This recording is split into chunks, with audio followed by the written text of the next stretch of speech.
সম্মানিত দিনী ভাই বোন, এইবার যদি আপনি 40 কদম হাঁটেন ঢেল টিস্যু পেপার নিয়ে, তাহলে আপনি জান্নাতে যেতে চান, আপনার বউকে হাঁটতে হবে না? আপনার বউ ঢেল নিয়ে 40 কদম হাঁটবে, কেননা জান্নাত আপনার দাবি, বউয়ের দাবি লাগবে না। তো ও যদি 40 কদম হাঁটে ঢেল নিয়ে টিস্যু পেপার নিয়ে, তা আপনি বলছেন আপনারা হিসেবে যে কেমন কেমন লাগবে। তো এইটা যদি কেমন কেমন লাগে, আপনি যখন ঢেল নিয়ে হাঁটেন তখন মহিলা যদি দেখে তাকে কেমন কেমন লাগবে না? দুইটা তো সমান সমান। ধর্ম তো এটা নয়, ধর্ম তো উল্টে গেছে। পেশাব পায়খানার পরে পানি দিয়ে পবিত্রতা অর্জন করে হাত মেজে নিতে হবে। সুন্দর করে অজু করবেন, 3 বার করে অঙ্গগুলি ধুইবেন। একবার কবজি পর্যন্ত ধুইতে যদি 10 বার পানি লাগে লাগুক, একবার যখন ভিজে গেছে সম্পূর্ণ অঙ্গ, তখন কবজি পর্যন্ত ধোয়া হয়েছে। ধোয়া জায়গায় পানি দিয়ে ধোয়ার নাম দ্বিতীয়বার ধোয়া, ধোয়া জায়গায় পানি দিয়ে ধোয়ার নাম তৃতীয়বার ধোয়া। এ হলো সুন্দর অজু। কথা বুঝাতে পারিনি মনে হয়। সুন্দর অজু। এরপরে আল্লাহু আকবার বলে সালাতে দাঁড়াবেন। অজু করার পরে ওই দোয়া পড়েছেন, এরপরে আর এখন নিয়তের দোয়া পড়বেন না। নিয়তের দোয়া পড়লে রাসূলকে অপমান করেছেন, আর ইবাদত কবুল হবে না। সালাতও গেছে, সবই গেছে। চাঁপাইনবাবগঞ্জের ভাষাতে দোয়া যদি নিয়তের পড়েন, তাহলে চাঁপাইনবাবগঞ্জের ভাষাতে আমও গেল, ছালাও গেল, কাঁদতে কাঁদতে দুটো চোখও গেল, কিছুই হবে না, সব গেল। কেন? রাসূলকে অপমান করে ইবাদত কবুল হবে না। আপনি তো জান্নাতের দরজা খুলে নিয়েছেন সবটুকু। ওযু করার পরে বলেছেন আশহাদু আল্লা ইলাহা ইল্লাল্লাহু ওয়াহদাহু লা শারীকা লাহু ওয়া আশহাদু আন্না মুহাম্মাদান আবদুহু ওয়া রাসূলুহু। হাদিস তো বুখারী মুসলিম। আমার আপনার বিবেচনার কি দরকার? আমল করব বাস, পাবো এই আশায় কি করব? আমল করব। পাবো এই আশায় আমল করব, এটা আমার কাজ। এখানে আমার কোনো বিবেচনার সুযোগ নেই। আমি পীর সাহেবের কথাই চলি না, বড় হুজুরের কথাই চলি না, বুজুর্গানে দিনের কথাই চলি না। একজন মানুষের কথাই চলি, যার নাম মুহাম্মদ সাল্লাল্লাহু আলাইহি সাল্লাম। রূপক ধর্ম চলে না। 1 গিলাস পানি পান করতে কয়টা বিধান লাগে? 5টা। যার নিয়মের নাম হচ্ছে মুহাম্মদ সাল্লাল্লাহু আলাইহি সাল্লামের নিয়ম, সুন্নাত, রাসূল সাল্লাল্লাহু আলাইহি সাল্লামের নিয়ম। সম্মানিত দিনী ভাই বোন, আল্লাহু আকবার বলার পূর্বে কোনো কথা বলবেন না, বিসমিল্লাহ চলবে না। আল্লাহু আকবার এমন পাওয়ারফুল শব্দ যে বিসমিল্লাহ চলবে না। নিয়ত তো বহুদূরের কথা। 2 পায়ের মাঝে ফাঁকা রাখবেন, যে শরীরের ভারসাম্য বজায় রাখার জন্য যতটুকু লাগে। চাঁপাইনবাবগঞ্জের মহিলা বৈঠকের মতো মহিলারা যেন এরকম না করে। মহিলা বৈঠকে মহিলারা বলে, বুবু যখন নামাজে দাঁড়াবা বুবু, তখন 2 পায়ের গোড়ালিকে জমা রাখিও বুবু। যদি 2 পায়ের গোড়ালি ফাঁকা রাখো বুবু, তাহলে লজ্জা স্থানের যোগাযোগ বুবু মাটির সাথে হবে, মাটি অভিশাপ করবে। বুবুর সব কথাই নাকি বুখারীতে আছে। বুবু যদি শাড়ি পরে নামাজ পড়ো বুবু, তাহলে ল্যাঙ্গট পরিও, নইলে লজ্জা স্থানের যোগাযোগ বুবু মাটির সাথে হবে, মাটি অভিশাপ করবে। বুবুর সব কথাই নাকি বুখারীতে আছে। এমনটা যেন হয় না। বুবু সিজদায় যখন যাবা বুবু, হাতি যেমন মাটিতে পড়ে যায়, তেমনি একবারে মাটিতে পড়ে গিয়ে আঁটো সাঁটো হয়ে সিজদা করিও বুবু। যদি বুককে উরু থেকে পৃথক রাখো বুবু, তাহলে স্তন ঝুলন্ত থাকবে বুবু, পর্দার ব্যাঘাত ঘটবে। বুবুর সব কথাই নাকি বুখারীতে আছে। ধর্মের নামে মিথ্যে কথা দিন রাত বলছে বুবু। 60% থেকে 70% কথা মিথ্যা আছে। ওটা ধর্ম নয়। কোরআন মাজিদের গায়ে যদি মানুষ মিথ্যা কথা লিখতে পারে, তাহলে বক্তব্যে মানুষ মিথ্যা কথা বলতে পারে।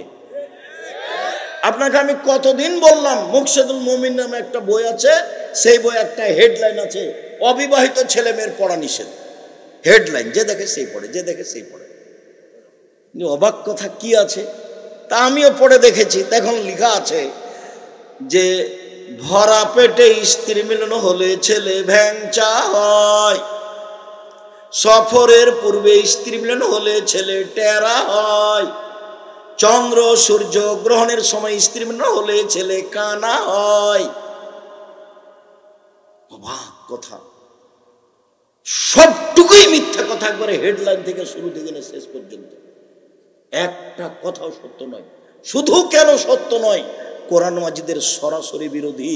কোরআন মাজিদে আল্লাহ বলছেন নিসাউকুম হারসুল লাকুম ফাতু হারসাকুম আন্না শি'তুম, তোমাদের স্ত্রী তোমাদের জমি, তোমাদের স্ত্রী তোমাদের ক্ষেত, তোমরা তোমাদের স্ত্রীর নিকটে আসো তোমাদের ইচ্ছে মতো, সকালেই কি বিকালেই কি দুপুরেই কি ভরা পেটেই কি সফরের পূর্বেই কি চন্দ্রগ্রহণ লাগলেই কি আর না লাগলে কি। তা আল্লাহ বলছে কেমনে উনি কলমে লিখতে পারেন এই কথা যে ভরা পেটে স্ত্রীমূল হলে ছেলে ভ্যাংচা হয়, সফরের পূর্বে স্ত্রীমূল হলে ছেলে টেরা হয়, চন্দ্র সূর্য গ্রহণের সময় স্ত্রীমূল হলে ছেলে কানা হয়। একবারে নগদ মিথ্যা কথা, একবারে ডাহা মিথ্যা কথা ধর্মের নাম। আমার তো মনে হয় এসব বক্তব্য এসব কলম পুঁথির গানের মতো। আমরা তো চাঁপাইনবাবগঞ্জের মানুষ, পুঁথির গান বইয়ে লেখা আছে, সেগুলো আমাদের গ্রামের লোকেরা গরমের দিনে খুলিতে বসে বাড়ির সামনের চত্বরে বসে পড়তো। তাতে কি লেখা থাকতো? 6 মাসের রাস্তা মর্দ 6 দিনে গেল, ঘোড়ায় চড়িয়ে মর্দ হাঁটিয়া চলিল। 6 মাসের রাস্তা মর্দ 6 দিনে গেল, ঘোড়ায় চড়িয়া মর্দ হাঁটিয়া চলিল। ফাতেমা কান্দিয়া কয় আজ বুঝি হুসাইন কারবালাতে শহীদ হয়। ফাতেমা কান্দিয়া কয় আজ বুঝি হুসাইন কারবালাতে শহীদ হয়।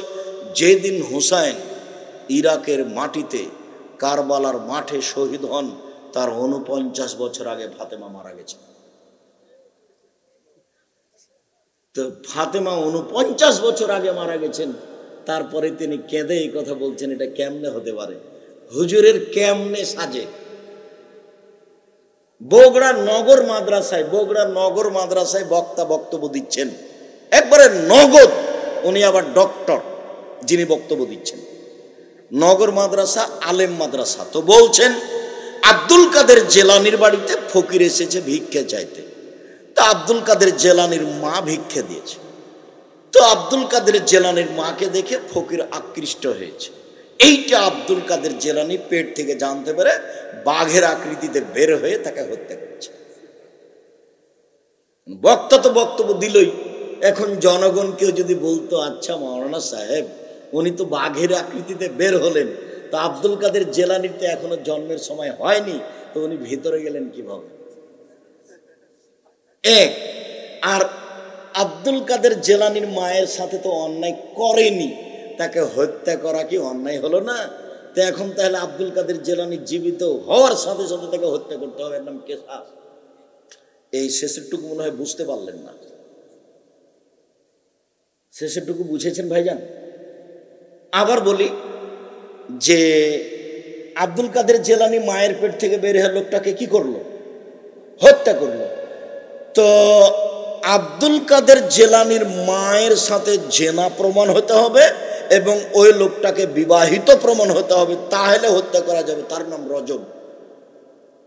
তো জেনাই তো হয়নি, কথার কথা 1 মিনিট ধরে নিলাম যে আকৃষ্ট হয়েছে, তো জেনাই হয়নি, তো হত্যা করবে কি করে? আবার ও বিবাহিত কি না সেটাই প্রমাণ কি, কিভাবে হত্যা করবে তাকে? ও বিবাহিত হতে হবে, জেনা প্রমাণ হতে হবে, তারপরে হত্যা। তো কোনো কিছুই হলো না, আব্দুল কাদের জেলানি তাকে আগেই মেরে দিলেন। তাহলে আব্দুল কাদের জেলানি একটা মানুষকে অন্যায়ভাবে কি করলেন? হত্যা করলেন। এখন কোরআন মাজিদে অন্যায় হত্যা করার ফলাফল কি? হত্যা, কেসাস। তাহলে এখন আব্দুল কাদের জেলানি জন্ম হওয়ার সাথে সাথে কি করতে হবে? হত্যা করে দিবে। এরকমই চলছে। বলছে আব্দুল কাদের জেলানি যাচ্ছে না আকাশে, কেন কি হয়েছে? বলে আল্লাহর বিচারে ভুল হয়েছে, সংশোধন করতে যায়। বইও লেখা আছে এইভাবে, বইও লেখা আছে। এইভাবেই চলছে বক্তব্য, এভাবেই চলছে বই পুস্তক। জাতির সংশোধনের জন্য এসেছি, জাতিকে ভুল পথে পরিচালনা করার জন্য আসেনি। জাতির যদি রাস্তাঘাট করে দিতে না পারি, জাতির যদি স্কুল কলেজ করে দিতে না পারি, জাতিকে চূড়ান্ত সঠিক ধর্ম দিতে পারবো ইনশাআল্লাহ। ধর্মের ব্যাপারে জাতিকে ফাঁকি দিয়ে পরকাল হারাতে রাজি নই। আল্লাহু আকবার বলার সময় হাত দুটো এই পর্যন্ত উঠাবেন, কাঁধ সামনাসামনি, কানের লতি সামনাসামনি, কান ধরা হবে না, কানের লতিতে লাগানো হবে না, এইরকম করে ধরা হবে না, বাস কানের লতি না হলে কাঁধ সামনাসামনি, আঙ্গুল জমা জমা থাকবে, আঙ্গুল আকাশমুখী থাকবে, এটাও হবে না। আর এরকম হবে না, এরকম হবে না, এরকম হবে না। বুখারী মুসলিমের হাদিস, কাঁধ সামনাসামনি। যারা আপনারা মহিলা মানুষ আছেন হয়তোবা প্রজেক্টটা দেওয়া আছে, বুঝতে পারছেন কি না, দেখতে পাচ্ছেন কি না, আগেই চলে গেছেন নাকি? বলে বক্তব্য শুনেছি আব্দুল রাজাক সাহেব, এত শক্ত বক্তব্য শুনতে পারবো না, গেলাম। হতেও পারে, যদি কষ্ট করে থাকেন আপনার জন্য এসেছি। তাহলে এইভাবে বলবেন আল্লাহু আকবার, তারপর ডান হাতের কবজি বাম হাতের কবজির উপরে রাখবেন। এক সহিহ হাদিস। বাহুর উপরে বাহু রাখবেন, সহিহ হাদিস। বুকের উপরে রাখবেন, 5টি সহিহ হাদিস। নাভির নিচে রাখবেন 3টি জয়ীফ হাদিস, অগ্রহণীয়। বুকের উপরে বাঁধলেন, এরপরে সানা, আল্লাহুম্মা বাঈদ বাইনি ওয়া বাইনা খাতায়ায়া কামা বা'আদতা বাইনাল মাশরিক ওয়াল মাগরিব, আল্লাহুম্মা নাক্কিনি মিনাল খাতায়া কামা ইয়ানক্কা আস-সাবুল আবিজু মিনাদ দানাস, আল্লাহুম্মা আগসিল খাতায়ায়া বিল মাই ওয়াস সালজি ওয়াল বারাদ। হে আল্লাহ, তুমি আমাকে আমার পাপকে অত দূরত্বে রাখো, আমার থেকে পাপকে সরিয়ে দাও, পূর্ব থেকে পশ্চিম যত দূরে, এইভাবে দূরে করে দাও পাপকে, পাপ যেন আমার ধারে কাছে না থাকে। 2, আমাকে পাপ থেকে ধুয়ে দাও, সাদা কাপড়কে যেভাবে ময়লা থেকে ধোয়া হয় পরিষ্কার করে দাও। 3, এমন ভাবে আমাকে ধুয়ে দাও, ঠান্ডা পানি বরফ দিয়ে তুষার দিয়ে ধুয়ে আমাকে ঝকঝকে করে দাও। এর নাম সানা। আউযু বিল্লাহি মিনাশ শাইতানির রাজিম। মারদুদ বিতাড়িত শয়তান থেকে পরিত্রাণ চাচ্ছি। বিসমিল্লাহির রহমানির রহিম। পরম দাতা দয়ালুর নামে আরম্ভ করছি। আলহামদুলিল্লাহি রাব্বিল আলামিন। বিশ্বজগতের প্রতিপালকের প্রশংসা। আর রহমান রাহিম, তিনি হচ্ছেন পরম দাতা দয়ালু, মালিক ইয়াউমিদ্দিন, তিনি হচ্ছেন বিচার দিনের মালিক। ইয়াকা নাবুদু, একমাত্র তোমার ইবাদত করি, ওয়া ইয়াকা নাস্তাঈন, একমাত্র তোমার কাছে সাহায্য চাই। ইহদিনাস সিরাতাল মুস্তাকিম। তুমি আমার একটা কথা শোনো, তুমি আমার একটা কথা শোনো, তুমি আমাকে সঠিক পথ দেখাও।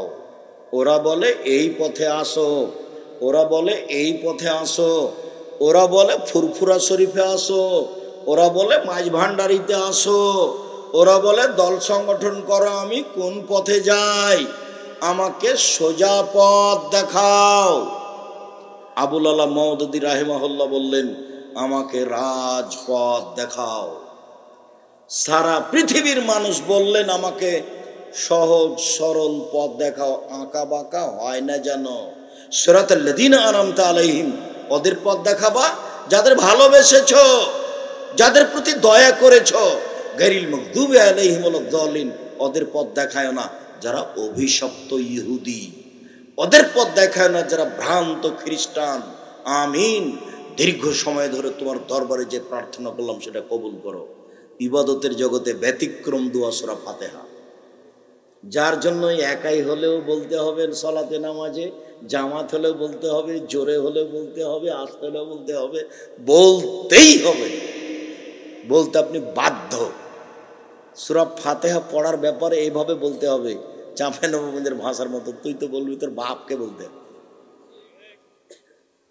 ব্যতিক্রম দোয়া একটাই কথা আছে, কিন্তু আপনি কোনোদিন খেয়াল করেছেন কিনা, একটাই বাক্য, আগে খালি প্রশংসা করা হয়েছে। এমনি মানুষের কাছে যদি কিছু চান তো প্রশংসা করা লাগে। আসসালামু আলাইকুম ভাইজান, আপনি তো খুব বড় মানুষ, ভালো মানুষ, সবাইকে সহযোগিতা করেন ভাইজান, সবাই আপনার কথা বলে। আমার ছেলের হাত ভেঙে গেছে ভাইজান, আমি আপনার কাছে 10,000 টাকা কর্জ নিতে এসেছি, একটু দয়া করে দিবেন। হ্যাঁ সেই তোরে তো আসলে এখন তো টাকা পয়সা হাতে নেই, আচ্ছা বিকেল আই দেখি, এভাবে বলবে। আর যদি বলেন আসসালামু আলাইকুম, আমার ছেলের হাত ভেঙে গেছে, 10,000 টাকা দেন, তো বলবে তুই কে, আমি কি টাকসাল বানিয়ে রেখেছি নাকি? এটা মানুষেরও গতি। আল্লাহকে যদি বলেন সোজা পথ দেখান, তাহলে আল্লাহ এটা শুনবেন না। আগে প্রশংসা করতে হবে, প্রশংসা প্রিয় সত্তা আল্লাহ। আলহামদুলিল্লাহ তে খুশি, আলহামদুলিল্লাহ প্রশংসা আল্লাহর জন্য, খুব খুশি, খুব খুশি। আফজালুদ দুআ আলহামদুলিল্লাহ। ইবাদতের জগতে সবচেয়ে উত্তম দোয়া হলো আলহামদুলিল্লাহ, মানে খুশি। ওয়া আফজালুয যিকরি লা ইলাহা ইল্লাল্লাহ, সবচেয়ে উত্তম জিকির হলো লা ইলাহা ইল্লাল্লাহ। খুব খুশি প্রশংসায়। আলহামদুলিল্লাহি রাব্বিল আলামিন, বিশ্ব জগতের প্রতিপালকের প্রশংসা এক। আর রহমানের রাহিম, তিনি হচ্ছেন পরম দাতা দয়ালু, প্রশংসা চলছে। মালিক ইয়াউমিদ্দিন, তিনি হচ্ছেন বিচার দিনের মালিক। ইয়াকা না'বুদু, তোমার ইবাদত করি, ওয়া ইয়াকা নাস্তাইন, তোমার কাছে সাহায্য চাই। এখনো মূল কথা বলা হয়নি। এক, প্রশংসা তোমার। দুই, বিচারের দিনের মালিক তুমি। তিন, পরমদাতা দয়ালু তুমি। চার, তোমার কাছে সাহায্য চাই। পাঁচ, একমাত্র তোমারই ইবাদত করি। এখন কথা আসলো, আমাকে আমার একটা কথা শোনো, আমাকে সরল পথ দেখাও। এই এই এটাই বাক্য। এখন আবার বলছে, ওদের পথ দেখাবা যাদের ভালোবেসেছো, ওদের পথ দেখাবা না যারা অভিশপ্ত, যারা ভ্রান্ত। কথা শেষ। বুঝা যায়নি মনে হয়? একটাই বাক্য আছে সূরা ফাতিহায়, সেটা হলো কি, আমাকে সরল পথ দেখান, সোজা পথ দেখান। এটাই বাক্য। এতক্ষণ যাবৎ প্রশংসা করে এটাই বলা হয়েছে। তারপরে যে কোনো সূরা, বিসমিল্লাহির রহমানির রহিম, পরম দাতা দয়ালুর নামে আরম্ভ করছি।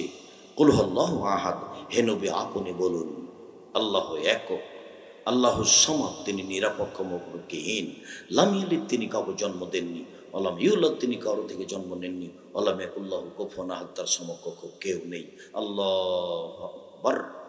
হাত ওই পর্যন্ত উঠাবেন, ওইভাবেই কানের লতি, কাঁধ সামনাপান্নি, ওইভাবেই আগে যেভাবে ছিল এ পর্যন্ত উঠিয়ে এবার চলেন রুকুতে। রুকুতে যাওয়ার পূর্বে আপনার সাথে আমার জরুরি কয়েকটা কথা। তার প্রথম কথা হচ্ছে, মাথা উঁচুও হবে না, নিচুও হবে না, এবার সোজা হয়ে থাকবে রডের মতো। এরকম হবে না, এরকম হবে না। আর পিঠটা একবারে সোজা হয়ে থাকবে, পিঠের উপরে একটা গিলাস রাখলে যেন থেকে যায়, এরকম পিঠটা সোজা হয়ে থাকবে। তারপরে হাতের আঙ্গুল খুলে খুলে রাখবেন। হাতটা এভাবে বাঁকা হবে না, রডের মতো সোজা হয়ে থাকবে। হাতটা এভাবে বাঁকা হবে না, পিঠটা যেন মধ্যখানে এরকম উঁচু না হয়। আপনি আপনার মেয়েকে কালকে সালাত আদায় করতে বলেন, আপনার সামনে একটু দেখেন, আল্লাহ নবী বাস্তব সালাত প্রশিক্ষণ দিতেন। আপনি পড়তে বলেন, দেখবেন আপনার মেয়ে সালাতে রুকুতে গেছে, তো এমনি হাত দিয়ে আছে, পিঠখানকে উঁচু করে এভাবে এমনিতে হাত দিয়ে আছে।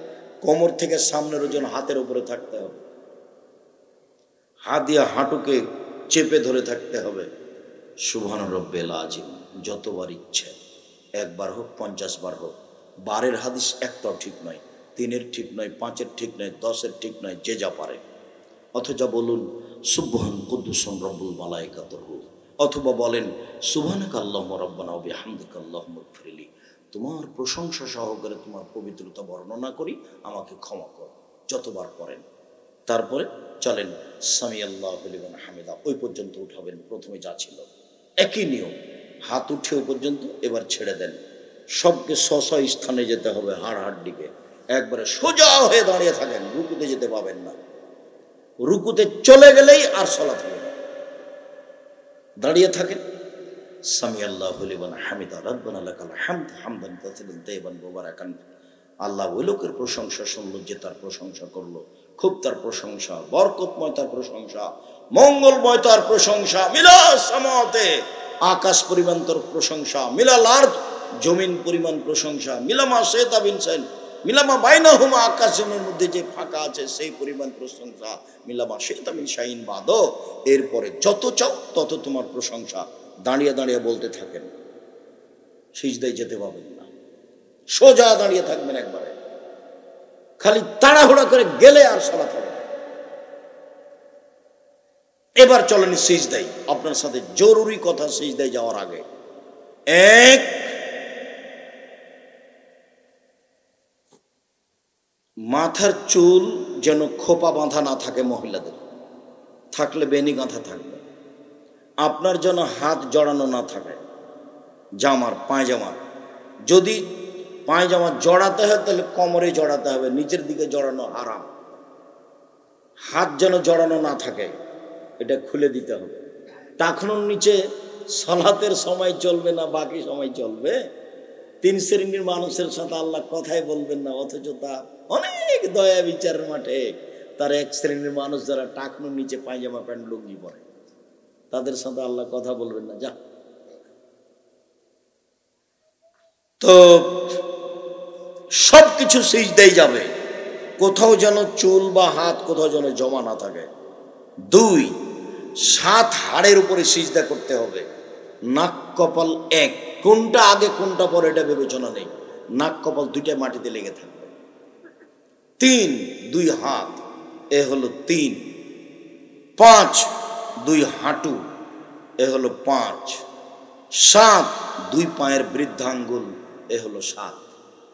সিজদাকালীন পা উঠিয়ে আপনি পা চুলকাতে পাবেন না, নইলে কয়টা অঙ্গ হয়ে যাবে? 6টা। সিজদার সময় হাত উঠে চুলকাতে পাবেন না, নইলে কয়টা হয়ে যাবে? 6টা। আদেশ কয়টা আছে? 7টা। 7টা আদেশে সিজদা করতে হবে 7 অঙ্গের উপরে। হাত দুটি জমা কেবলামুখী থাকবে, কানের পাশে থাকবে, এবং সিজদাটা কপালটা রাখবেন এতদিন যা রেখেছেন তার চেয়ে অন্তত 10 আঙ্গুল আগিয়ে রাখবেন। পিঠের হাড়টা যেন লম্বা হয়ে থাকে, কোনোই এভাবে উঠে রাখবেন যাতে করে ছাগলের বাচ্চা পেটের নিচ দিয়ে পার হয়ে যেতে পারে। একাধিক সহিহ হাদিস। পুরুষ নারী একই হুকুম, পুরুষ নারী একই হুকুম। মহিলারা বুকের সাথে উরুর সাথে লাগিয়ে রাখবে, এগুলো সব জাল বানানো কথা। পেটের নিচে ফাঁকা রাখতে হবে। বলবে সুবহান রাব্বিয়াল আলা, উঁচু আল্লাহর পবিত্রতা বর্ণনা করছি যতবার পারে। আর অনেক দোয়া উঠে আসবে। আল্লাহুম্মা গফিরলি ওয়ারহামনি ওয়াহদিনি ওয়াফিনি ওয়ারজুকনি।